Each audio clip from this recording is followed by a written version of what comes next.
Ai nuk ishte thjesht golashenues, ai arriti të ndalte një luftë civile në vendin e tij, me një fjalim legjendar të mbajtur pas një ndeshje. Në vitin 2005, bregu i Fildisht ishte në një luftë civile.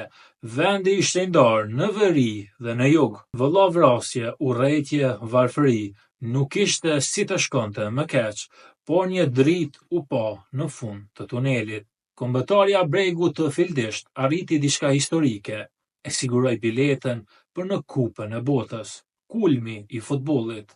E pas ndeshjes, në vend se të festonte, i madhi Didier Drogba, sulmuesi pa trembur nga mbrojtësit, tregoi që ishte një luftëtar i madh edhe në jetë. Ai mori mikrofonin dhe foli para kamerave, fjalë që do të mbeteshin gjithmonë në historinë e vendit të tij, por edhe atë botërore, pasi diçka ngjashme nuk ishte parë më herët. Ai u lut duke qarë, burra dhe gra të bregut të Fildisht, nga veriu, jugu, lindja dhe perëndimi, ndaleni luftën. Ne kemi dëshmuar se është e mundur të bashkohemi për të njëjtin qëllim. Jepni shans paqes.